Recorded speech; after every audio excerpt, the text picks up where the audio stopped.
Vous êtes que la paix et la grâce de Dieu soient avec vous tous au nom de Jésus-Christ de Nazareth.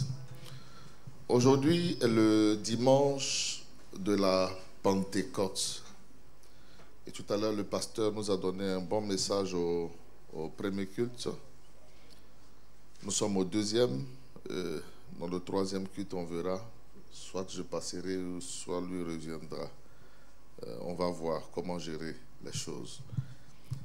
Et pour cette Pentecôte, je veux parler sur un thème particulier, la nouvelle alliance. Dis avec moi, la nouvelle alliance. Est-ce que je parle à une assemblée vivante? Prions le Seigneur pour écouter sa parole. Dieu notre Père, parle à nos cœurs, que ta parole soit une bénédiction pour nous ce matin. Au nom de Jésus.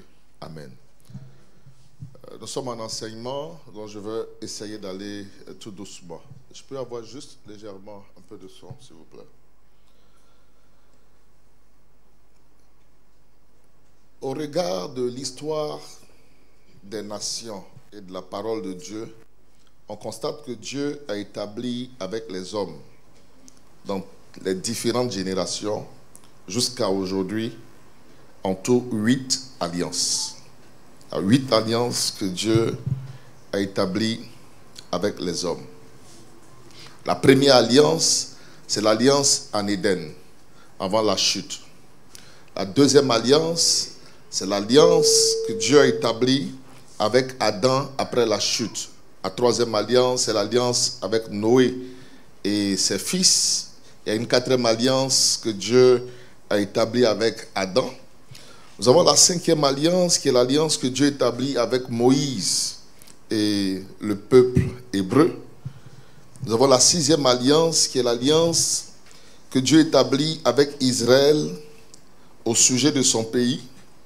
La septième alliance, c'est l'alliance que Dieu établit avec David. Et la huitième alliance, c'est l'alliance que Dieu établit avec l'humanité en Jésus-Christ de Nazareth. Nous sommes dans la dispensation ou le temps de la huitième alliance. Au regard de la parole de Dieu, il y a eu plusieurs alliances. Mais même quand vous prenez la Bible parle de l'ancienne. Si vous lisez la Bible, vous voyez, on dit Ancien Testament et puis Nouveau Testament. Ce qu'on appelle en fait l'Ancien Testament, on peut considérer que c'est l'ancienne alliance. Et puis nous avons la nouvelle alliance d'autre part. C'est vrai qu'il y a 8 alliances en général, mais il y a 2 alliances essentielles qui sont plus caractéristiques que les autres. L'ancienne alliance, puisque ce matin je vais vous enseigner sur la nouvelle alliance. Quelle est donc l'ancienne alliance parmi toutes ces alliances dont je viens de parler? C'est l'alliance que Dieu a établie, évidemment, avec Moïse et le peuple hébreu. L'alliance que Dieu a établie avec Moïse et le peuple hébreu. Et on va comprendre tout à l'heure quand Dieu a donné ses commandements, ses lois, ses ordonnances, afin de choisir ce peuple comme son peuple. Puisque d'un point de vue spirituel, le mot, toute alliance véritable a pour valeur le chiffre 10. On va revoir tout à l'heure, tout de suite. On va revoir donc tout à l'heure. C'est vrai que la première occurrence du mot alliance dans la parole de Dieu apparaît du temps de Noé, avant la période du déluge. Je vous donne dans la parole la référence, Genèse 6, verset 18. Quand vous lisez dans la parole de Dieu, c'est la première fois dans les Écritures où le mot alliance apparaît. Et dans la langue hébraïque, le mot qui traduit le mot alliance, c'est le mot berith, berift. Ce mot-là en hébreu traduit justement le mot alliance. Et c'est la première occurrence, c'est-à-dire la première fois que dans les Écritures, ce thème apparaît. Donc, même dans l'alliance avec Adam, cela n'est pas écrit. L'alliance après la chute, ce n'est pas écrit. Mais la première fois où dans la Bible, le mot alliance apparaît, c'est avec évidemment Noé. Dans la période qui précède le déluge, Dieu lui parle. Et puis après le déluge, Dieu va prononcer maintenant 7 fois, quand vous lisez dans les Écritures, Dieu va prononcer 7 fois le mot alliance. Et alors, c'est quelque chose de fondamental. On n'a pas assez de temps pour faire toute la lecture, mais pour ceux qui suivent nos cultes ici, vous le savez, que Noé et sa famille feront, selon les calculs que nous faisons à partir de la parole de Dieu, lorsqu'on regarde Genèse chapitre 7, versets 11 à 13, quand Noé entre dans l'arche, la Bible dit en Genèse 7, on va voir le verset 11, les versets 11 et 13, l'an 600 de la vie de Noé, le second mois, le 17e jour du mois, en ce jour-là, toutes les sources du grand abîme jaillirent et les écluses des cieux s'ouvrirent. La pluie tomba sur la terre 40 jours et 40 nuits. Ce même jour entraient dans l'arche Noé, Sem, Cam et Japheth, fils de Noé, la femme de Noé et les 3 femmes de ses fils avec eux. Donc ici, nous sommes à l'an 600 de la vie de Noé, le second mois, le 17e jour. C'est là que la pluie commence à tomber. Et la Bible dit, ce même jour-là, Noé est entré dans l'arche avec toute sa famille.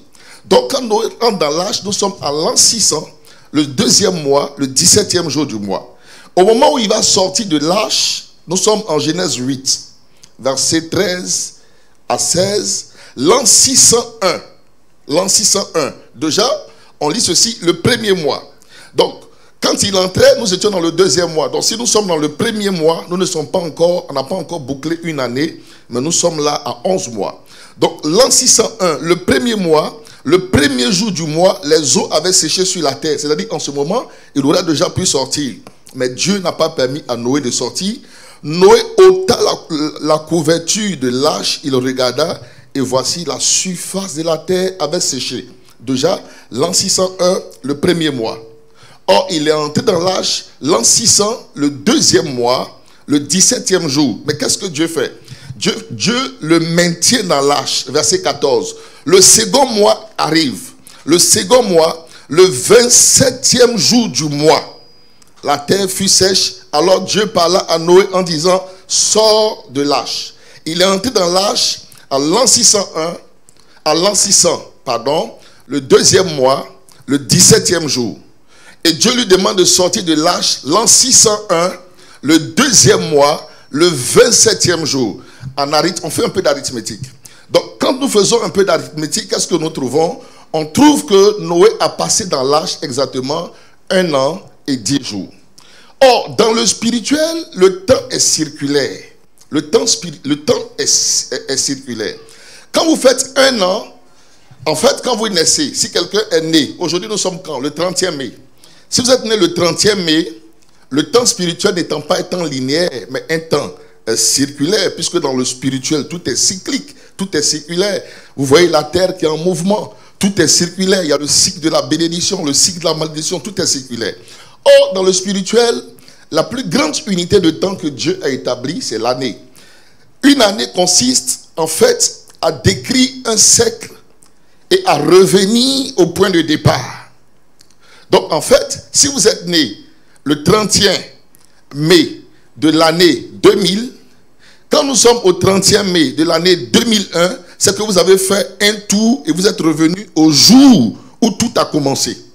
Donc, quand Noé fait 1 an dans l'arche, 1 an et 10 jours, ce qui se passe en réalité, après 1 an dans le spirituel, il revient à la case départ. C'est comme s'il revient au point 0. Donc, l'an 601, le 17e jour, il revient au point 0, mais Dieu attend jusqu'au 27e jour. Dieu attend 10 jours. Et au 10e jour, Dieu lui dit maintenant de sortir. Et quand il sort de l'arche avec sa famille, Dieu parle d'alliance et Dieu va établir une alliance forte avec lui et toute sa famille. L'alliance avec Noé, si on regarde dans les 8 alliances dont je vous ai parlé ce matin en introduction, est la 3e alliance, puisqu'on a d'abord l'alliance en Éden, ensuite on a l'alliance après la chute, et puis la 3e alliance, c'est l'alliance que Dieu établit avec Noé. Mais cette alliance avec Noé est la véritable. Parce que c'est là que Dieu parle pour la première fois d'alliance.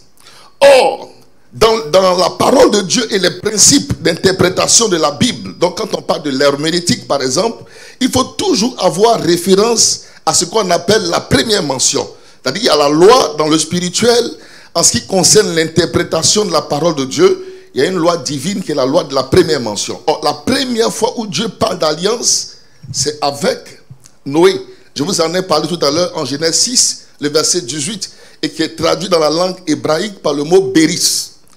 Donc c'est là que Dieu pour la première fois parle d'alliance. On est d'accord? Est-ce que vous me comprenez? Dis à quelqu'un, il faut bien suivre le message pour qu'on ne te laisse pas quelque part. Dis, il faut bien suivre le message pour qu'on ne te laisse pas quelque part. C'est là que Dieu pour la première fois parle d'alliance. Donc la première mention biblique du mot alliance se voit avec Noé. Et quand on découvre l'alliance, la première fois, on découvre que Dieu conclut l'alliance sous le rapport du chiffre 10. Parce que Noé fait 1 an et 10 jours. En 1 an nous ramène à la case départ. Au 10e jour, Dieu parle d'alliance. C'est ce qui donc nous amène maintenant à comprendre comment Dieu maintenant va établir la 4e alliance. Qui est l'alliance avec, aussi, on découvre avec Moïse et le peuple de Dieu. Cette alliance que Dieu établit avec Israël. On regarde dans la parole de Dieu, je vous montre un verset rapidement. Exode 34, versets 27 à 28. Tout ce que je viens d'expliquer, vous devez retenir que la première mention du mot alliance qu'on découvre avec Noé est établie sur le rapport du chiffre 10. 10 jours. Dans le spirituel, souvent Dieu fait les choses d'une manière qu'il faut avoir la révélation pour comprendre. Ça peut être 10 jours, ça peut être le chiffre 10, ça peut être... en tout cas, quand Dieu fait les choses, à partir du moment où 10 est dedans, 10 va revenir, mais sous des formes différentes.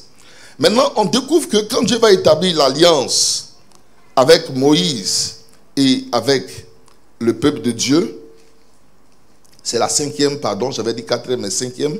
La 4e, c'est l'alliance avec Abraham. La 5e, Moïse et le peuple de Dieu. On découvre en Exode, le chapitre 34, versets 27 à 28. L'Éternel dit à Moïse, écris ces paroles, car c'est conformément à ces paroles que je traite alliance avec toi et avec Israël.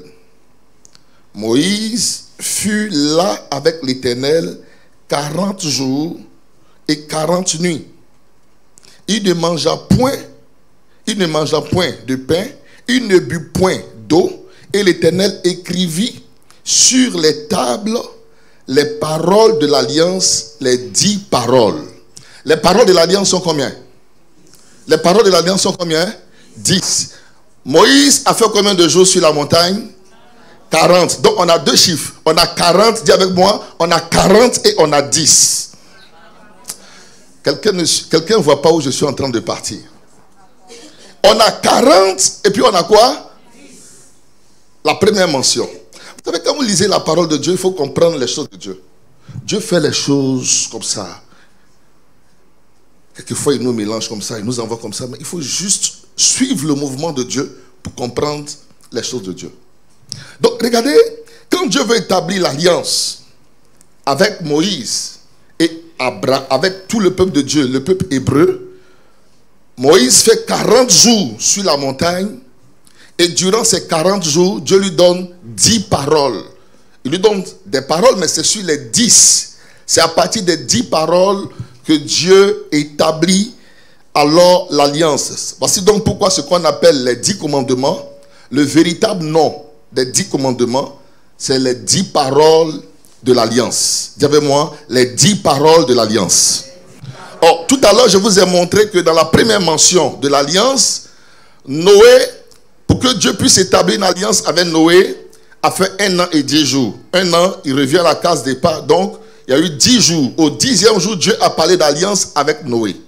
Avec Israël et ici Moïse, Dieu établit l'alliance sous le rapport du chiffre 10 en donnant les 10 commandements. Donc 10 dans la parole de Dieu est le chiffre de l'alliance. Toute alliance véritable que Dieu veut conclure avec des hommes et des femmes repose sur le chiffre de l'alliance, selon la révélation de la première mention de l'alliance, qui est donc le chiffre 10.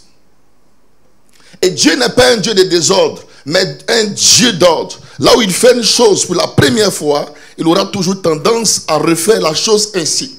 Donc, à ce niveau-là, c'est une alliance que Dieu établit pour prendre Israël comme son peuple. Israël devient le peuple de Dieu. Israël devient l'élu de Dieu. Dieu choisit Israël et Israël devient le peuple de Dieu à cause de l'alliance que Dieu a établie avec Israël.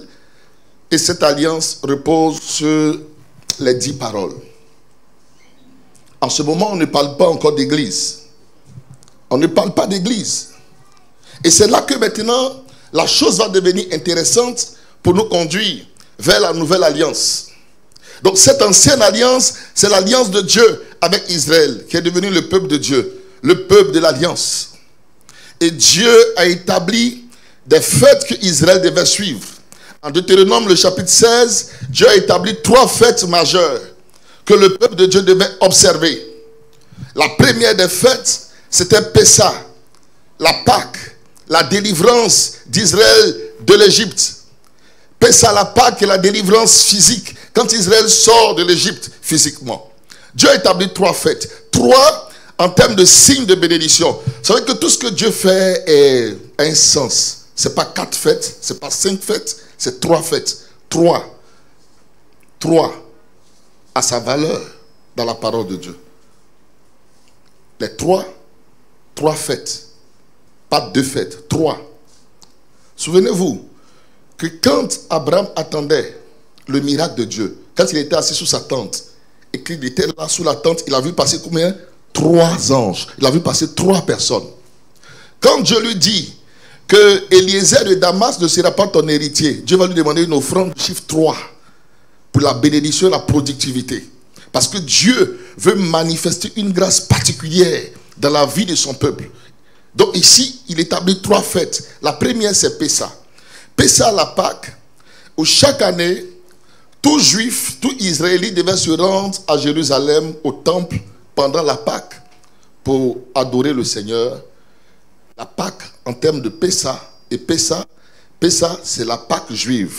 Pas la Pâque dans le sens de Christ crucifié, ressuscité, puisqu'on ne parle pas encore de Jésus. Même si Ésaïe prophétiquement l'annonce. Mais la première des fêtes, c'est Pessah, la Pâque. Après Pessah, Dieu a établi la deuxième fête, qui est la Shavuot, ou ce qu'on appelle la fête des semaines. Parce qu'en hébreu, une semaine s'appelle Shavuot. Mais les semaines, quand c'est au pluriel, on dit Shavuot. Donc, c'est la fête des semaines. Cette fête des semaines est située justement à 50 jours par rapport à Pessah, la Pâque. Donc, quand vous faites Pessah, 50 jours après, vous devez nécessairement célébrer la deuxième fête, qui est la fête des semaines, ou la fête des prémices de la récolte, ou parce que les fêtes coïncidaient avec les saisons agricoles. La terre donnait les premiers fruits, et le peuple prenait ses premiers fruits qu'il apportait à Dieu comme prémices, offrande de prémices. C'était la moisson, la célébration de la moisson, la fête des semaines. Donc ce qu'on appelle la Pentecôte, en fait, c'est la fête des semaines. C'est la fête des prémices. C'est la fête de la moisson, des premiers fruits. C'est là où le peuple vient devant Dieu avec les premiers fruits de la terre pour offrir à Dieu. Et tout repose sur l'acte de reconnaissance, la valeur de la reconnaissance. Et justement, à 50 jours de Pessah, vous avez la fête des semaines ou la Shavuot. Dis avec moi, Shavuot.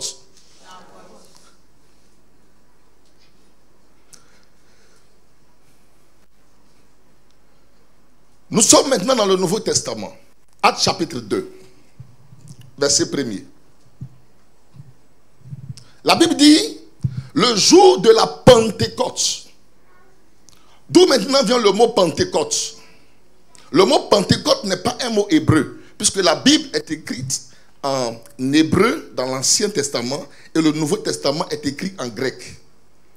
Le mot Pentecôte vient alors d'un terme grec ancien, Pentecosté et Méra. C'est-à-dire le 50e jour. C'est ce que ça veut dire simplement. Bien aimé, Pentecôte veut dire 50e jour. Parce que ça vient du grec ancien, Pentecosté et Méra. Qui veut dire 50e jour simplement, en grec. Le grec ancien. Alors donc, quand on dit le jour de la Pentecôte, c'est-à-dire, autrement, ça veut dire le 50e jour. Le 50e jour par rapport à quoi?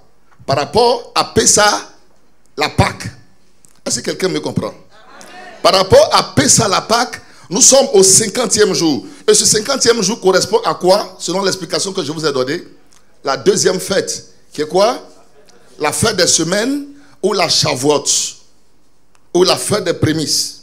La troisième, elle, je vais juste vous la dire, c'est celle qu'on appelle Sukkot, ou la fête des tabernacles, ou des huttes, ou des cabanes, où le peuple quitte les maisons, quelquefois ils habitent, ils font des abris, jusqu'à aujourd'hui en Israël ils le font, des tentes, pour montrer comment, quand ils n'avaient pas des maisons lambrisées, bien bâties, comment Dieu les a protégés et gardés, et comment Dieu a été avec eux durant toute la traversée du désert. Mais durant la Pentecôte, ou la Shavuot, les gens, ils font une décoration particulière avec des fruits, avec des fleurs. Ils décorent les synagogues juste pour obéir à la parole de Dieu. Donc là où nous fêtons la Pentecôte, les Juifs qui sont dans le judaïsme, eux, ils fêtent la Shavuot, qui est la fête des semaines ou la fête des prémices. Donc lorsque ce jour-là arrive, il se trouve que justement, Jésus a été crucifié, a été arrêté et crucifié à la Pâque, Pessah. Il ressuscite et il se montre à ses disciples. Et il monte au ciel le 40e jour. Donc, sur les 50 jours, il y a 40 qui sont déjà accomplis, qui sont passés. Comme quoi? Comme dans la première alliance que je vous ai expliqué, quand Moïse monte sur la montagne, il y a 2 chiffres. Le premier chiffre, c'est 40 et le deuxième chiffre, c'est 10. Donc, Moïse fait 40 jours là.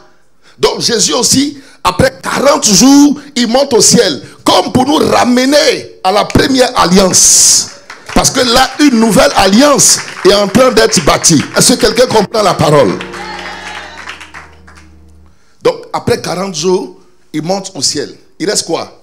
10. Or, Moïse a eu 2 chiffres. Il a eu quoi? 40 et quoi? 10. Les 10, il a eu quoi? Les 10 commandements. Mais alors, Dieu a établi l'alliance avec Israël en donnant les 10 commandements. Mais Dieu ne nous donnera pas à nous les 10 commandements. Mais il fera quoi? Après la montée de Jésus au ciel, jusqu'à ce qu'on arrive à ce jour de la Shavuot, le 50e jour, il y a 10 jours entre l'ascension, la montée de Jésus au ciel, jusqu'à l'effusion, le don du Saint-Esprit. Il y a 10 jours.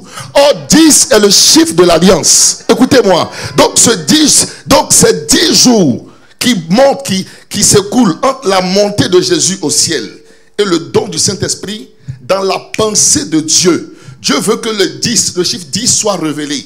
Comme dans la première alliance, il y a eu 2 chiffres, 40 et 10. Pour la deuxième alliance, il faut aussi 40 et 10. Parce que Dieu, il respecte la loi de la première mention. Là où une chose est faite pour la première fois, il a tendance à refaire la chose ainsi. Il y a eu 40 jours avec Moïse et 10 commandements. Même pour nous, pour bâtir la nouvelle alliance, Dieu permet 40 jours et 10 jours. Le 10e jour, pendant que les apôtres sont dans la chambre haute, ils sont là dans le découragement et dans l'abattement. Tout à coup, il va venir du ciel un bruit comme celui d'un vent impétueux qui va remplir la maison où ils étaient, et ils vont voir des flammes de feu se poser sur chacun d'entre eux. Là, Dieu était en train d'établir une alliance nouvelle qui a été bâtie ce jour-là. Alléluia.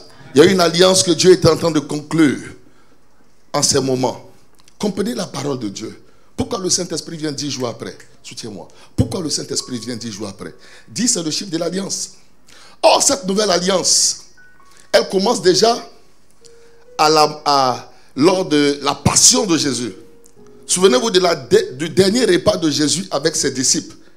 Jésus dit, je veux qu'on regarde ce verset où il parle de la nouvelle alliance en son sang.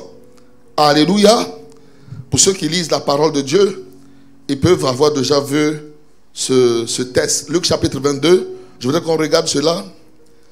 Luc chapitre 22, on pourrait lire les versets 14 à 20, mais pour question de temps, on ne va pas tout lire.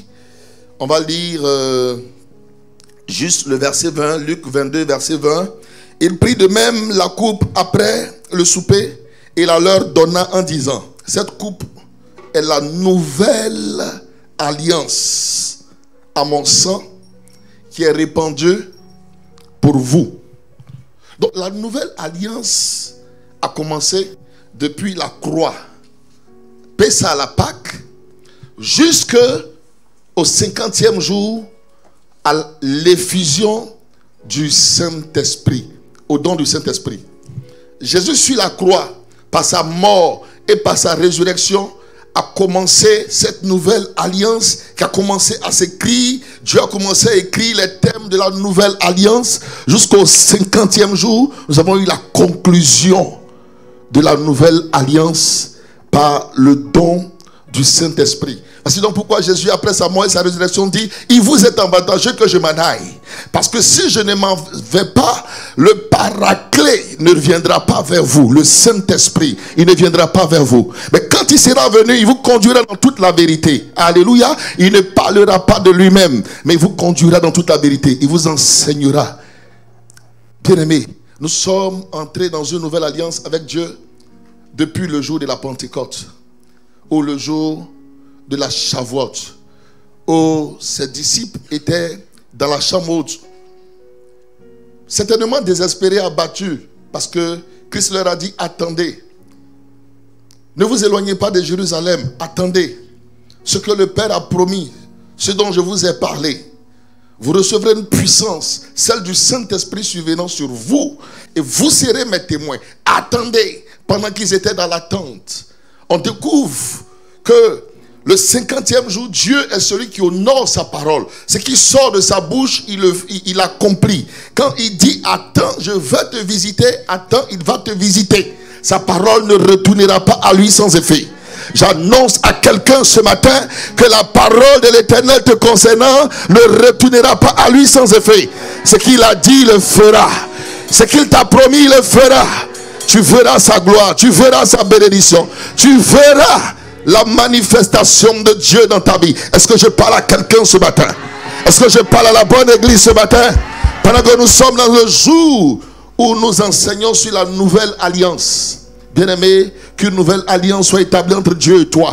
Qu'une nouvelle alliance soit établie entre Dieu et ta famille. Qu'une nouvelle alliance soit établie entre Dieu et ta maison. Que plus jamais l'échec ne soit ton partage. Que plus jamais la désolation ne soit ton partage. Mais que dans cette nouvelle alliance que Dieu te donne d'aller de gloire en gloire. Que Dieu, par les termes de cette nouvelle alliance, te donne de prospérer. Et que ce qui était impossible à tes parents soit possible pour toi. Que par les termes de cette nouvelle alliance, tu sois le premier bâtisseur dans ta famille. Que tu ailles plus loin que tes parents. Ce que ton père n'a pas pu faire, que Dieu te donne de le faire. Reçois la force pour aller plus loin au nom de Jésus.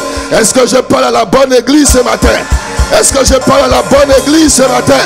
Celui qui me donne un amen vivant ce matin, reçois la grâce de Dieu, reçois la bénédiction de Dieu, reçois la faveur de Dieu, reçois la grâce de Dieu dans ta vie. Bien-aimé, Dieu va changer l'identité de quelqu'un aujourd'hui. Je vois un thème nouveau de la gloire de Dieu qui vient pour toi. Une nouvelle page de ta vie va commencer à s'écrire. Quelque chose de nouveau arrive. Quelque chose de nouveau arrive. Tes parents bâtissent l'ancienne alliance, mais Dieu veut bâtir une nouvelle alliance avec toi.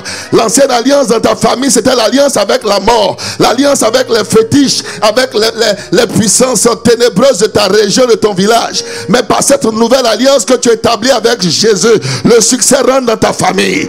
La bénédiction rentre dans ta famille. Dieu te fait quitter la montagne de la malédiction pour te placer sur le mont de la bénédiction. Alléluia. Il y a deux montagnes en Israël. Une montagne pour la malédiction. Quand vous voulez prononcer la malédiction, vous tenez sur la montagne de la malédiction. C'est le mont Ebal. Et quand vous voulez prononcer la bénédiction, vous vous tenez sur le mont Garizim pour prononcer la bénédiction. Ce matin, Dieu te fait quitter le mont Ebal pour le mont Garizim, là où la bénédiction devient possible pour toi. Je dis, reçois la grâce de Dieu en cette Pentecôte. Cette Pentecôte est la Pentecôte du nouveau départ pour toi. Est-ce que je parle à la bonne église ce matin? Je dis, cette Pentecôte est la Pentecôte du nouveau départ de Dieu avec toi. L'impossible deviendra possible. Ce que ta famille n'a jamais pu réaliser, tu réaliseras cela. Tu réaliseras, tu seras l'exception familiale. Tu es la porte qui ouvre la bénédiction. Tu es celui qui ouvre la bénédiction. Tu es le Joseph de ta famille.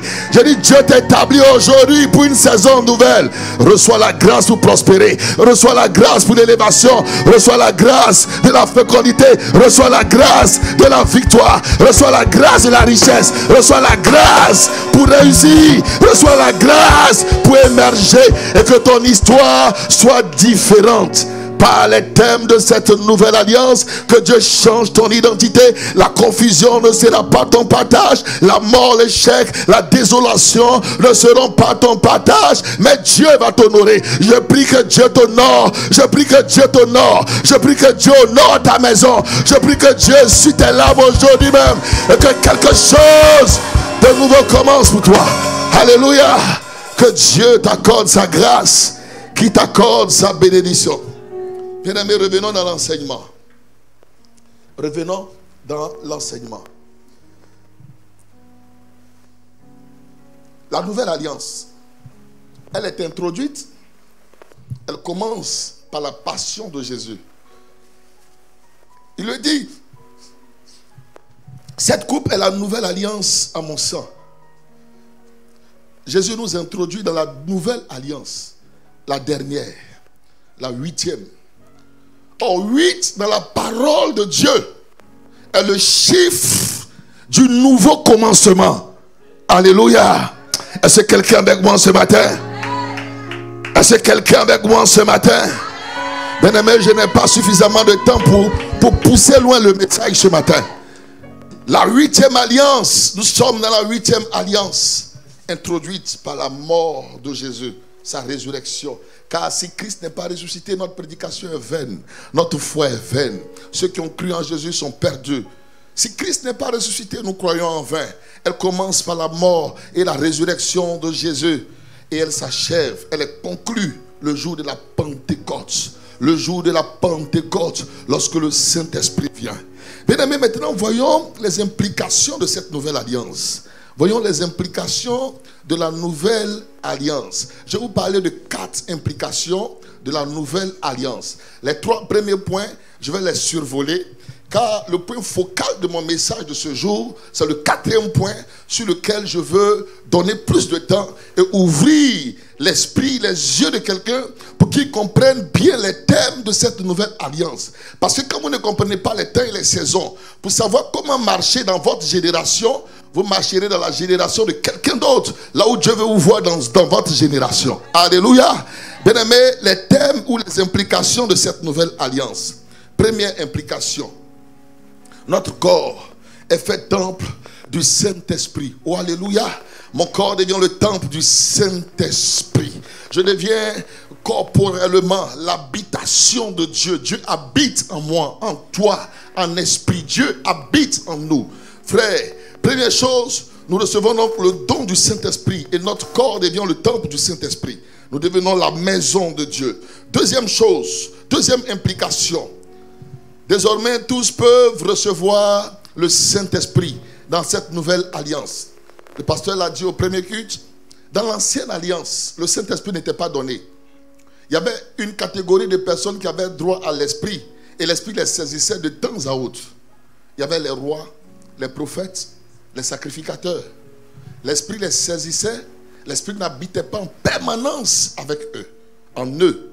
Mais dans les thèmes de cette nouvelle alliance, première chose, l'Esprit est avec nous. L'Esprit est en nous en permanence. Mais deuxièmement, l'Esprit est donné à tout le monde. Voici donc pourquoi en Actes des Apôtres chapitre 2, le jour de la Pentecôte, ils étaient tous dans la chambre haute. Et tout à coup, lorsque le Saint-Esprit est venu, quelque chose s'est passé.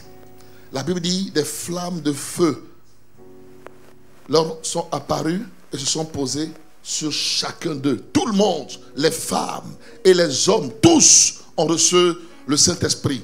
Dans la nouvelle alliance, il n'y a plus d'hommes, il n'y a plus de femmes. L'homme peut prêcher la parole. La femme peut prêcher la parole. Dans la nouvelle alliance, il n'y a pas le Saint-Esprit des hommes et le Saint-Esprit des femmes. Dans la nouvelle alliance, le Saint-Esprit qui utilise tout le monde. Parce que dans la chambre haute, lorsque le Saint-Esprit est descendu, il a rempli tout le monde. La plénitude était pour tout le monde. Troisième implication de la nouvelle alliance, nous sommes transformés en des êtres surnaturels. Bien-aimé, par cette nouvelle alliance, je ne suis plus un homme ordinaire. Mais je suis transformé, tu es transformé en une personne surnaturelle. Pourquoi? Parce que le dépôt de Dieu est en toi. Pourquoi? Parce que la présence de Dieu est en toi. Pourquoi? Parce que la grâce de Dieu est en toi. Pourquoi? Parce que l'autorité de Dieu est en toi. Tu ne peux plus être cet homme que l'ennemi pouvait détruire facilement. Tu es transformé en être surnaturel. Ta parole devient une parole d'autorité. Ce que tu commandes, ce que tu refuses n'arrivera pas. Ce que tu ordonnes arrivera. Parce que tu es transformé en une personne surnaturelle. Bien-aimé, plusieurs chrétiens souffrent et sont dans la défaite et dans la désolation parce qu'ils ne savent pas qui ils sont. Vous ne savez pas qui vous êtes. Vous ne savez pas les privilèges que vous avez dans cette nouvelle alliance. Vous êtes transformés en des êtres surnaturels par le dépôt de Dieu en vous qui façonne votre nature, qui façonne votre caractère, qui façonne votre identité et pose l'autorité, la gloire, le potentiel de Dieu en vous. Alléluia.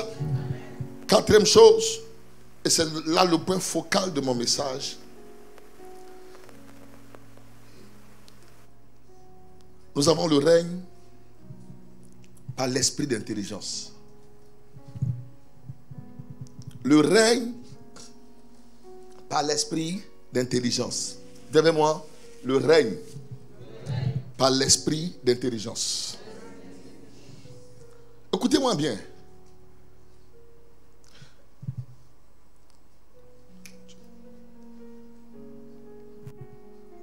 Je veux plus parler aujourd'hui du règne par l'esprit d'intelligence. Regardez à la Pentecôte, lorsque le Saint-Esprit est descendu dans la chambre haute, on voit plus la dimension de la puissance de Dieu qui est à l'œuvre. Il y a eu un vent impétueux. Il y a eu le feu. Mais quel est le mystère de ce feu? Hier, quand j'enseignais sur les symboles de l'esprit, j'ai enseigné que le feu, en fait, c'est le feu qui vient pour consumer le doute, les peurs, l'impureté, la malédiction. Le feu du Saint-Esprit vient pour détruire tout ce qui n'est pas la gloire de Dieu dans ta vie, pour que tu sois régénéré à l'image et à la gloire de Dieu et que tu puisses ressembler à Christ. Il y a eu le feu. Il y a eu le parler en langue. Mais écoutez-moi bien aimé, on ne règne pas par le parler en langue. On ne règne pas par le feu. On ne règne pas par le vent puissant. Non.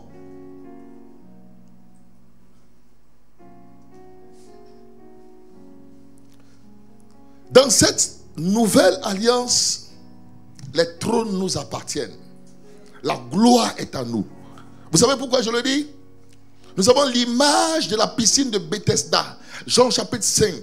La Bible dit qu'il y avait une piscine qui est appelée en hébreu Bethesda, qui signifie maison de miséricorde. Autour de cette piscine se tenaient des malades en grand nombre. Et de temps à autre, un ange de Dieu descendait dans la piscine pour agiter l'eau. Et le premier qui descendait dans l'eau, quand l'eau était agitée, était guéri, quelle que soit sa maladie, quelle que fût sa maladie. Le premier qui descendait. En fait, la piscine de Bethesda est la piscine où quand tu rentres le dernier, tu es condamné à devenir le premier. Qu'est-ce que la piscine de Bethesda? La piscine de Bethesda est une image de l'église. Et pourquoi à la piscine, Dieu voulait-il que le premier soit guéri? Pourquoi Dieu voulait-il que ce soit le premier qui soit guéri? Pourquoi Dieu voulait-il que ce soit le premier qui soit guéri? Le premier. Parce que dans la maison de Dieu, la piscine de Bethesda, qui est une image de la maison de Dieu, Dieu ne veut pas que tu sois dernier. Il veut que tu sois condamné à devenir premier. Tu dois désirer devenir premier. Il dit, c'est pour ça qu'à la piscine de Bethesda, quand tu viens, ta mentalité doit changer. La piscine de Bethesda, c'est l'église où ta mentalité doit changer, où tu dois aspirer à devenir premier. Car c'est là que la gloire de Dieu se manifeste. Le premier qui descendait, l'excellence, vouloir être parmi les meilleurs de ta génération. Dieu n'est pas le Dieu de la médiocrité. Le Saint-Esprit que nous avons reçu ne nous rend pas médiocres. Malheureusement, plusieurs ont reçu le Saint-Esprit. Et depuis qu'ils ont reçu le Saint-Esprit, ils sont devenus médiocres. Parce qu'ils n'ont pas compris. Ils n'ont pas compris la transition. Ou alors l'œuvre du Saint-Esprit en eux. Le Saint-Esprit nous rend excellents. Le Saint-Esprit nous rend meilleurs. Le Saint-Esprit nous donne un esprit supérieur. Alléluia. Il y a un esprit supérieur en nous par le Saint-Esprit. Le Saint-Esprit nous donne un esprit de supériorité. Quand tu as le Saint-Esprit, tu dois être au-dessus de la mêlée. Tu dois être au-dessus de la mêlée par le Saint-Esprit. Alléluia. Quand tu as le Saint-Esprit, tu dois être au-dessus de quoi? La mêlée. Dis à quelqu'un, tu dois être au-dessus de la mêlée. Dis à ton voisin, tu dois être au-dessus de la mêlée. Est-ce que j'entends quelqu'un me parler ce matin? Non, je n'entends pas bien. Je n'entends pas bien. Dis, tu dois être au-dessus de la mêlée. Dis-lui, tu dois être au-dessus de la mêlée. Le Saint-Esprit te rend meilleur.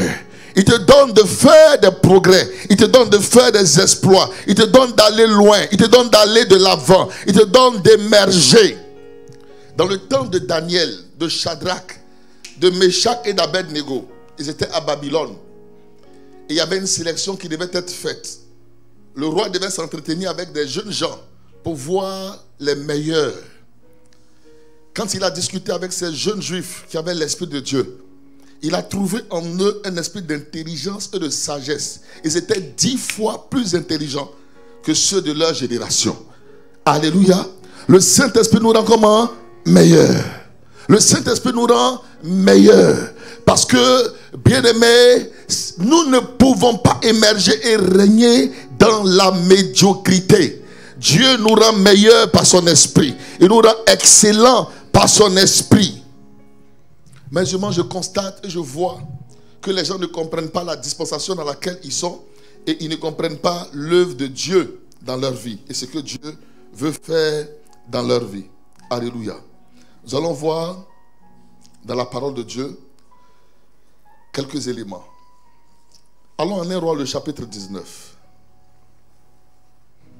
1 Roi le chapitre 19, versets 11 à 13. 1 Roi 19, versets 11 à 13.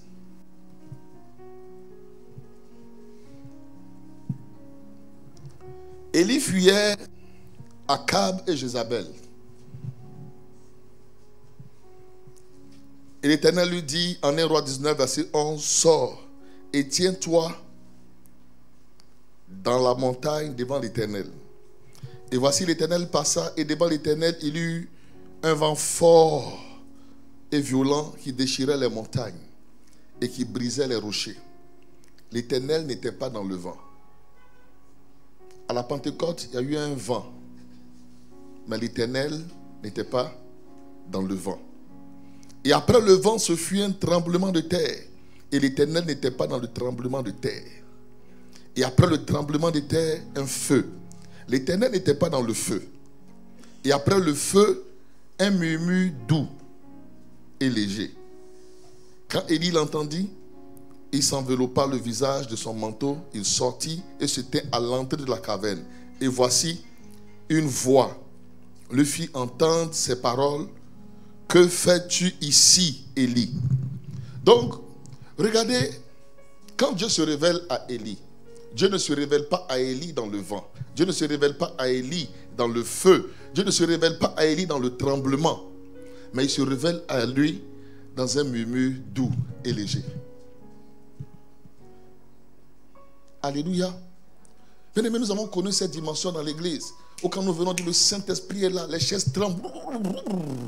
Quelquefois, Dieu n'est pas dans le tremblement. Est-ce que je peux choquer quelqu'un ce matin? Certaines fois, Dieu n'est pas dans le tremblement. Le vent, waouh, le vent du Saint-Esprit va t'emporter tout de suite. Où toutes les chaises se cassent. Certaines fois, Dieu n'est même pas dans le vent. Bien-aimé, avec ce vent, avec toute cette puissance, et j'ai constaté, malheureusement dans notre génération, les gens qui ont manifesté une telle puissance de Dieu, très souvent, n'ont pas pu faire grande chose. Avec toute la puissance, ils n'ont pas réellement marqué leur génération. Leur puissance n'a pas impacté réellement. Bien-aimé, parce que nous sommes dans une génération, vous devez comprendre, on ne règne pas par la puissance. Tu ne peux pas régner par la puissance. On règne par l'intelligence et par la sagesse. Or, dans cette dimension, Dieu nous introduit dans le règne. Or, le Saint-Esprit qu'on a reçu, c'est un esprit qui nous rend puissants, comme je l'ai dit. Il nous transforme en des êtres surnaturels. Mais l'erreur que l'Église a commise est que nous avons cru que nous allons régner par la puissance. On met un élève à l'école en début d'année. Il doit passer le bac. Mais depuis le début de l'année, il est dans le parler en langue. Ratakaba, ratakaba, ratakaba, ratakaba. Jusqu'en fin d'année. Et avec le parler en langue, on trouve dans des écoles des chrétiens qui ont le parler en langue qui sont derniers des classes. Les gens qui parlent la langue qui sont parmi les plus médiocres de leur société. Alors que Dieu nous appelle par le Saint-Esprit à régner dans cette nouvelle alliance. Parce que le Saint-Esprit nous rend meilleurs. Le Saint-Esprit nous donne de la profondeur. Le Saint-Esprit nous donne de la hauteur. Alléluia. On ne règne pas par la puissance, mais on règne par l'intelligence. Proverbe le chapitre 3, versets 13 à 19. Quand vous lisez, vous allez voir que la Bible parle ici de la sagesse et de l'intelligence. Heureux l'homme qui a trouvé la sagesse et l'homme qui possède l'intelligence. Car le gain qu'elle procure est préférable à celui de l'argent, et le profit qu'on en tire vaut mieux que l'or. Elle est plus précieuse que les perles. Elle a plus de valeur que tous les objets de prix. Dans sa droite est une longue vie. Dans sa gauche, la richesse et la gloire. Donc la richesse et la gloire se retrouvent dans quoi? La sagesse et l'intelligence. Alors, il dit dans le verset 17, ses voies sont des voies agréables et tous ses sentiers sont possibles. Et tous ses sentiers sont paisibles, pardon. Elle est un arbre de vie pour ceux qui la saisissent et ceux qui la possèdent sont heureux. Verset 19 pour terminer. C'est par la sagesse que l'Éternel a fondé la terre. Par l'intelligence qu'il a fermé les cieux. Vous savez que notre Dieu est puissant. Mais quand Dieu faisait le monde, il a laissé la puissance de côté pour bâtir avec la sagesse. En fait, ma fille, tu veux bâtir le foyer avec la puissance. Ça ne marchera pas. La femme sage bâtit sa maison, pas la femme puissante. On bâtit avec quoi? La sagesse. On bâtit avec l'intelligence. Donc, ne pense pas que tu vas mal parler au monsieur n'importe comment, et puis aller l'attacher par le parler en langue. Je t'attache par le parler en langue. Là où tu es, je te commande, tu viens. La puissance ne fait rien. Mais regarde, si tu es une femme intelligente, tu sauras attirer le cœur de cet homme.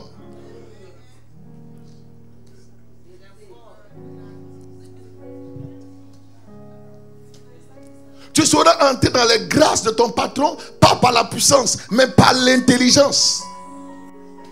Tu réussiras dans ta génération, pas par la puissance, mais par l'intelligence. La puissance, écoutez-moi bien aimé. Vous savez pourquoi Dieu nous donne la puissance?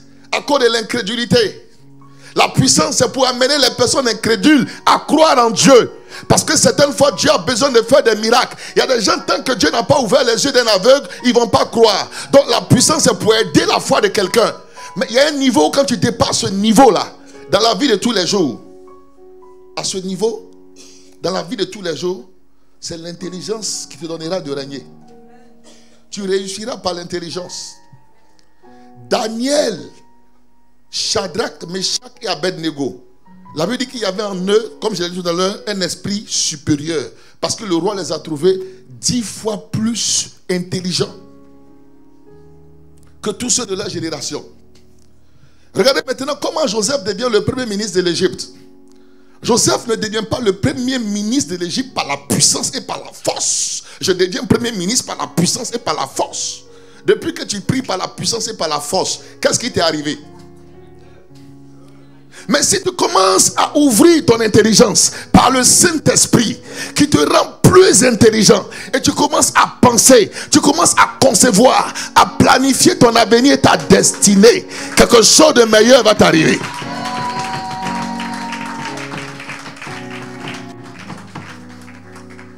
L'église n'a pas compris cela. On est dans l'église. On prie, on prie, on prie, on parle la langue, on chasse des démons, on fait des miracles. Et puis dans la vie de tous les jours, nous sommes médiocres. Les gens du monde ont pu dire que tu es pauvre comme un rat d'église. Parce qu'on trouve la pauvreté dans l'église. Avec toute la puissance que l'église a. La pauvreté dans l'église. Aujourd'hui, quand les mosquées prient, voyez, regardez toutes les grosses voitures du pays sont devant les mosquées. Ici même à Makori, mosquée libanaise. Le jour de leur prière, embouteillage. Mais devant les églises, sortez ce matin, il y a combien de voitures? Vous trouverez peut-être des vélos. Avec la puissance, nous n'arrivons pas à émerger. Pourquoi? Bien-aimés, comprenez que Dieu, il n'y a pas quelqu'un qui soit plus puissant que Dieu. Mais quand Dieu faisait le monde, Dieu a fait des calculs. Il a réfléchi. Où placer le soleil pour que la terre, selon les calculs que Dieu fait, pour que la terre, les gens qui seront sur la terre ne soient pas grillés par les rayons du soleil. Dieu a réfléchi. Il a calculé. Pourquoi Dieu n'a pas fait l'homme en premier? Ça, c'est la réflexion. Parce que si je fais Adam le premier sur la terre, il mange quoi? Donc Dieu prend d'abord le temps de travailler parce qu'au départ, la terre est dans l'eau. Donc Dieu fait sortir la terre. Il la sèche. Il appelle la vie. Il crée les astres. Il crée les conditions de vie. Et puis après, maintenant, il fait venir Adam. L'intelligence. C'est pas l'intelligence que Dieu a fait. C'est pas l'intelligence que Dieu a établi les lois de la nature. Les saisons qui sont rythmées. Qui sont rythmées. Quand vous regardez, tout est calculé. C'est rythmé. Dieu l'a fait.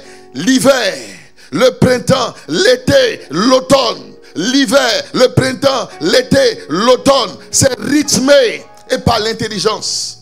Pour que l'homme ne meure pas de faim. Dieu a permis que à chaque saison, dans chaque saison, il y ait un type de plantes qui produisent. Tout ne produit pas en été. Il y a des plantes qui produisent en hiver. Dieu a tout fait. C'est l'intelligence. Il est un être intelligent. Bien-aimé, l'intelligence doit nous habiter. L'intelligence doit habiter, ma fille. L'intelligence doit habiter. C'est pas l'intelligence qu'on règne. C'est pas l'intelligence qu'on domine. C'est pas l'intelligence qu'on s'affirme. C'est pas l'intelligence qu'on règne. C'est pas l'intelligence. C'est pas l'intelligence. C'est pas l'intelligence. Alléluia. Regardez, Joseph est devenu premier ministre de l'Égypte. Pas par la puissance, mais par l'intelligence. Regardons dans la parole, Genèse.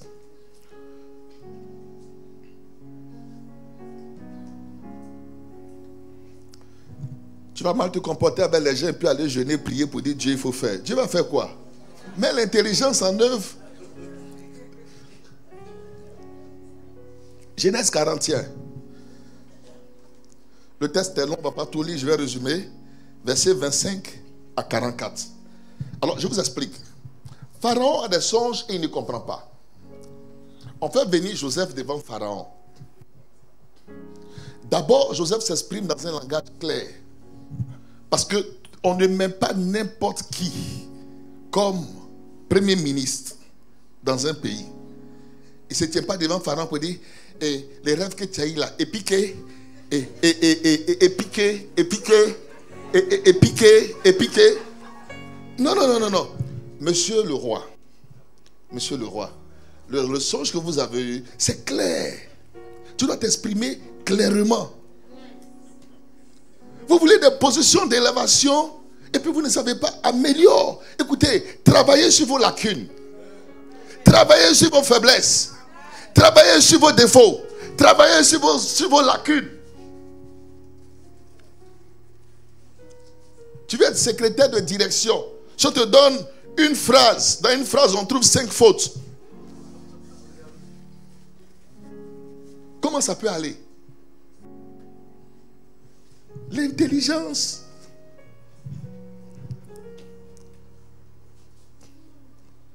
Est-ce que je peux nous choquer ce matin? Je vais nous choquer. Non. Joseph s'exprime dans un langage clair. Quand vous lisez, vous voyez que le langage de Joseph est clair. Et c'est un homme très réfléchi. Il donne l'interprétation des songes à Pharaon. Et ensuite, il apporte une solution. Il dit ceci, dans le verset 32. Si Pharaon a vu le songe se répéter une seconde fois, c'est que la chose est arrêtée de la part de Dieu et que Dieu se hâtera de l'exécuter. Donc quand tu parles comme ça, même le cœur de Pharaon est déjà touché. Dieu se hâtera de l'exécuter. Et puis il dit, maintenant que Pharaon choisisse un homme intelligent et sage. Il n'a pas dit que Pharaon choisisse un homme puissant, un homme qui peut intercéder, qui serait dans la prière, que la famine n'arrive pas. Mais choisit un homme intelligent et sage qui va gérer le problème de la famine, qui va contourner le problème. Là où il y a des hommes et des femmes intelligents et sages, il y a toujours une solution. Il faut toujours s'adapter. Il faut toujours trouver. Il faut toujours varier. Devant une situation, qu'est-ce que je fais? Regardez par exemple, durant la période du confinement, vous m'avez vu dormir? Vous m'avez vu dormir? C'est là que je me suis levé davantage. Parce que pour moi, l'église, ce n'est pas le fait de venir s'assembler ici. Aujourd'hui même là, je préfère même peut-être m'asseoir dans ma chambre et puis je prêche sur les réseaux sociaux que venir me tenir là pour prêcher. Parce que si je me tiens ici pour prêcher, je parle peut-être à 200 ou 300 personnes maintenant. Maintenant, quand je me tiens sur les réseaux sociaux, je toucherai des milliers de personnes.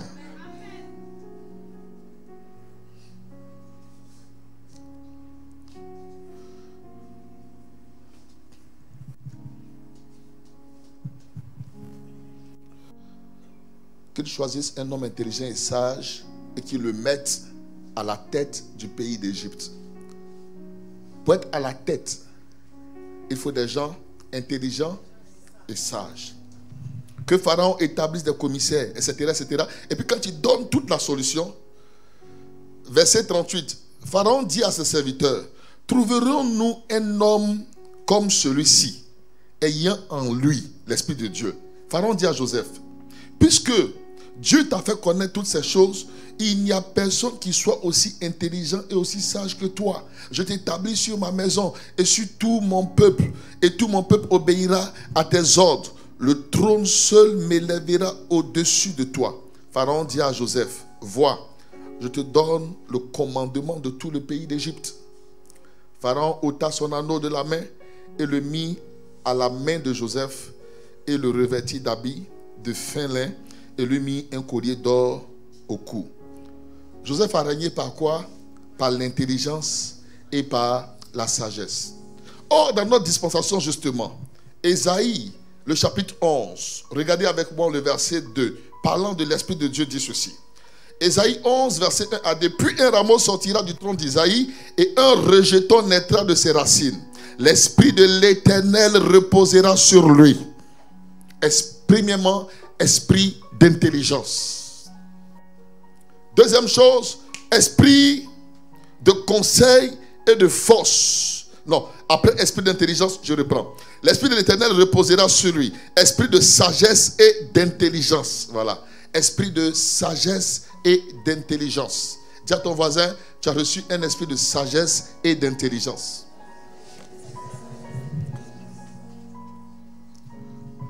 Quelquefois, je me demande comment les gens n'ont pas cette intelligence pour comprendre les choses de la vie. Quand tu regardes, là où même tu mets tes pieds, c'est sans avenir, mais tu mets tes pieds dedans. Tu n'as pas l'intelligence pour comprendre. Dieu va faire. Dieu va faire quoi? Quand toi tu regardes, il n'y a pas de route. Tu dis Dieu va faire. Il va faire comment? L'intelligence même te donne de comprendre que tu ne dois pas te fatiguer parce que c'est sans issue. No way.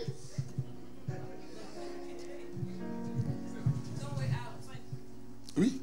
Yes. C'est ça. Non, il n'y en a pas. Quand toi-même tu regardes le gars qui vient sur ton chemin, tu sens bien que c'est un bandit. Par tout le discernement, tu comprends, mais ton intelligence refuse d'accepter cela parce que absolument tu tiens à te marier. Quand même tu le vois, tu sais que c'est un plaisantin. Mais ton intelligence n'arrive pas à discerner cela.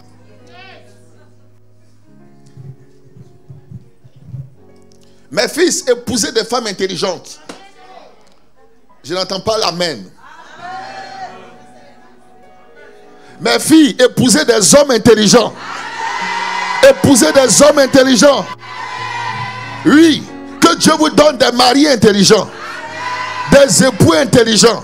Il faut des hommes intelligents, pas des hommes puissants. Je préfère un homme intelligent qu'un homme puissant. Un homme intelligent dans notre génération est de la révélation de Dieu. Vous savez pourquoi? Parce que nous sommes dans une génération où Dieu fait quelque chose. Je vous explique. Regardez avec moi dans le livre d'Ecclésiaste. Je vais en lire un verset. Ecclésiaste chapitre 2, verset 26. Il dit, car il donne à l'homme qui lui est agréable la sagesse, la science et la joie.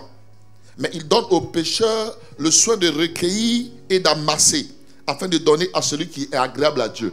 Nous sommes dans une génération où Dieu veut susciter des leaders, des hommes et des femmes. Dieu a besoin de gens intelligents. Dieu donne aujourd'hui dans notre génération, aux gens qui lui sont agréables, Dieu leur donne la science. C'est-à-dire Dieu leur donne quoi? Des projets, des idées. Dieu leur donne des choses à faire. Mais pour faire, il faut l'intelligence. Aimer un homme, pas parce qu'il parle la langue, mais parce qu'il est intelligent.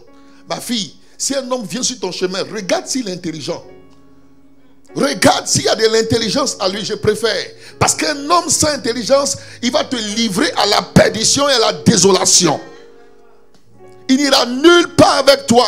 Il viendrait un matin te dire que le Saint-Esprit dit que non, tu étais ma fiancée hier, mais aujourd'hui le Saint-Esprit m'a dit que ça c'est un homme sans intelligence. Vous savez, nous avons besoin d'hommes intelligents dans notre génération. Je n'entends pas les amens ce matin. Quand vous voyez une femme, arrêtez de regarder les formes de rondeur, tout ça. Regardez est-ce que c'est une femme intelligente. Ce n'est pas une femme qui est attachée seulement pédicure, manicure. On s'en fout de cela. Est-ce qu'elle est intelligente? Est-ce qu'elle est sage? Parce que ce n'est pas la femme qui fait tissage, gommage, tressage, tissage, claissage, noisissage qui règne. Mais c'est la femme sage. C'est elle qui bâtit sa maison. Bien-aimé, la femme sage, la femme intelligente.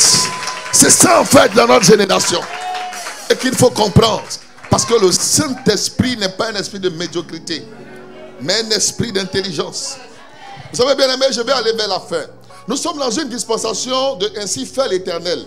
Il y a 3 dimensions prophétiques que Dieu a développées dans toutes les générations. Première dimension prophétique, ainsi est l'Éternel. Quand Dieu a commencé toutes choses à l'origine du monde, quand Dieu a commencé à se révéler aux hommes, il s'est révélé tel qu'il est aux hommes. Ainsi est l'Éternel. Les gens l'ont connu comme le Dieu qui guérit, comme le Dieu qui délivre, le Dieu qui bénit. Ils l'ont connu dans ces différentes dimensions et ils lui ont donné des noms. Jéhovah Jireh, Jéhovah Shammah, Jéhovah Nissi, etc. Ainsi est l'Éternel. Deuxième système prophétique, c'est le système de ainsi par l'Éternel. Dans l'Ancien Testament, vous voyez, le prophète dit, l'Esprit de l'Éternel fut sur moi. Et puis il commence à dire ainsi par l'Éternel. Le deuxième système prophétique. Mais il y a le troisième système prophétique dans lequel nous sommes, que le ainsi fait l'Éternel. Le ainsi fait l'Éternel, ce n'est plus le Dieu qui révèle absolument des choses. Mais nous sommes dans le temps où le système prophétique, c'est le système prophétique des œuvres. Parce que Joël dit ceci. Joël 2, 28 dit, Dieu dit dans les derniers temps, je répandrai de mon esprit sur toute chair. Vos fils et vos filles prophétiseront. Vos jeunes gens auront des visions. Vos vieillards auront des songes. Le système prophétique dont Dieu parle, ce n'est pas « Mes enfants, je vous aime, attachez-vous à moi ». Non, le système prophétique dont Dieu parle, c'est le système prophétique de « Ainsi fait l'Éternel ». C'est le système prophétique des bâtisseurs. C'est le système prophétique des hommes et des femmes de vision. C'est le système prophétique des hommes et des femmes qui se lèvent pour s'affirmer dans leur génération. Et pour ce système prophétique, tu ne peux pas réussir seul. Tu as besoin de l'esprit d'intelligence. Voici donc pourquoi Dieu te donne l'esprit d'intelligence à la Pentecôte. Dans la nouvelle alliance, tu as reçu l'esprit d'intelligence pour sortir de la médiocrité, sortir de l'échec, sortir de la pauvreté, sortir de la souffrance à perpétuité et t'affirmer dans ta génération. Si tu réfléchis et tu commences à concevoir un projet pour ta vie et ta famille et ta destinée, je suis conscient et certain que c'est une question de temps, que d'ici 2 ans on ne te reconnaîtra pas, d'ici 3 ans on ne te reconnaîtra pas. C'est une question de volonté.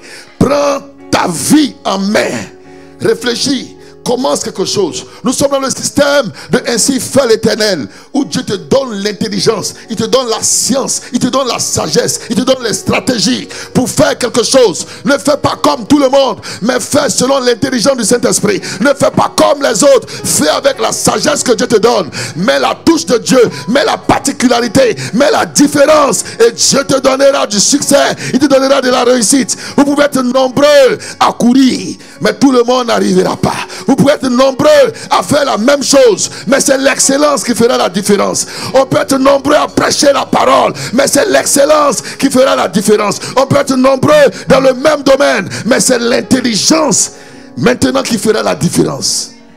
Nous sommes dans un système, bien-aimé, où notre esprit doit s'ouvrir. La prière que tu dois faire aujourd'hui, ce n'est pas de dire Saint-Esprit, donne-moi le parler en langue. Je préfère que ta première prière soit Seigneur, rends-moi intelligent. Rends-moi intelligent. C'était la prière de Salomon. Il n'a pas demandé la richesse. Il n'a pas demandé. Il dit donne-moi la sagesse. Mais Salomon, si vous avez la sagesse, on dit quand vous avez la sagesse, on a vu tout à l'heure, dans l'une des mains de la sagesse se trouve quoi? La richesse et quoi? Et la gloire. Si vous avez la sagesse, vous aurez la richesse et la gloire forcément. Vous ne pouvez pas avoir la sagesse sans avoir la richesse. Ce n'est pas possible. Alléluia. Regardez avec moi. Tout à l'heure on l'a lu. Proverbe le chapitre 3. Parlant de la sagesse, dans sa droite est une longue vie. Dans sa gauche, la richesse et la gloire. La richesse et la gloire.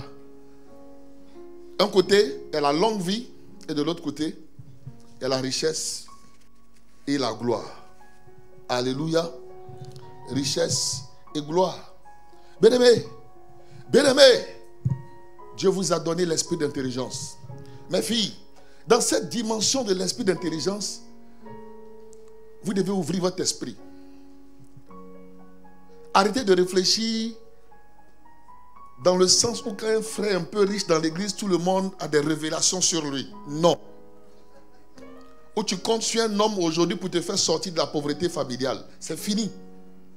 Quand tu as l'esprit d'intelligence, avant même que l'homme ne vienne, cet esprit-là te donne de te réaliser. Tu ne comptes pas sur un homme. Tu ne comptes pas sur l'argent d'un homme. Mais tu t'affirmes. Tu t'affirmes.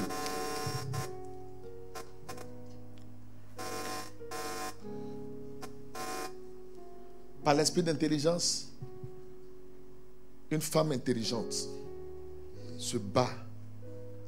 Elle a une vision. Elle a un projet.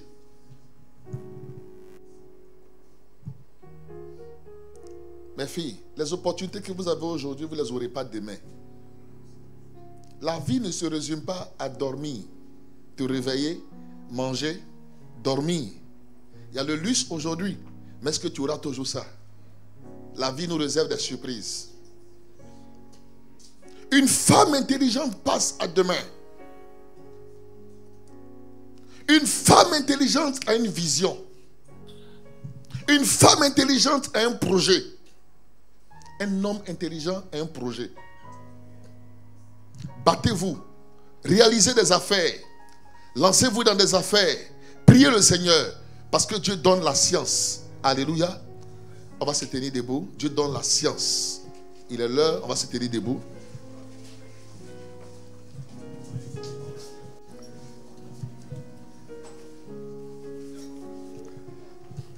Il y a le troisième culte. Dis avec moi, Seigneur, merci pour ta parole. Pour cette nouvelle alliance. Cette alliance de grâce, de paix, de victoire et de gloire. Merci pour cette nouvelle alliance. Pour cette alliance dans laquelle tu me donnes de régner par l'esprit d'intelligence. Seigneur, donne-moi l'esprit d'intelligence. Donne-moi l'esprit d'intelligence. Car la puissance, c'est pour te servir. Avec la puissance, je sers les autres. Mais avec l'esprit d'intelligence, je m'affirme et j'atteins mes objectifs. Au nom de Jésus, aide-moi à y arriver. Amen. J'ai dit beaucoup de choses ce matin. Je prie que cette parole de Dieu reste dans ton cœur. Va, médite-la. Médite-la et que Dieu te donne de comprendre. Vous savez que les années passées, quand on parlait de la Pentecôte, ce que je faisais, tous les gens qui voulaient parler en langue, on va prier, vous allez parler en langue, vous allez prophétiser. C'est bon. Mais aujourd'hui, je veux qu'on aille plus loin. Ayez des projets, ayez des objectifs, ayez une vision. Alléluia. Que Dieu nous bénisse. Sa grâce soit avec nous. Tu vas prendre une offrande que tu vas s'aimer sur la parole que tu as entendue ce matin. Ceux qui nous suivent à travers les réseaux sociaux, vous pouvez aussi apporter votre offrande. Il y a des contacts qui sont affichés. Un instant. Ceux qui nous suivent sur les réseaux sociaux, vous pouvez donner votre offrande si la parole vous a fait du bien. S'aimer sur la parole. Je voudrais encourager des hommes, je ne ferai pas l'appel, mais c'est une occasion où vous pouvez renouveler votre alliance avec Dieu, tisser des alliances avec le Seigneur, bâtissez des alliances avec le Seigneur. Le chiffre de l'alliance, c'est le chiffre 10. Entrez en alliance avec Dieu par des offrandes portant le chiffre 10. Tous ceux qui veulent apporter une sémence, une offrande, il y a un numéro Orange Money qui apparaît. Il y a un numéro MTN Money. Vous avez aussi RIA, vous avez Western Union. Vous avez des moyens conventionnels pour apporter votre semence et votre offrande au Seigneur. Que Dieu vous bénisse. Tous ceux qui s'aiment, qui sont à distance, vous avez à cœur d'apporter votre offrande là où vous êtes. Pendant que je prie pour ceux d'ici, recevez la même grâce. On se tient debout avec notre offrande chacun. Dieu notre Père, au nom de Jésus, bénis l'œuvre de nos mains. Donne-nous toujours, pour que nous puissions toujours donner, pour faire avancer ton règne ici-bas, au nom de Jésus. Que la grâce et la bénédiction divine reposent sur vous. Que Dieu arrose cette offrande au nom de Jésus. Amen.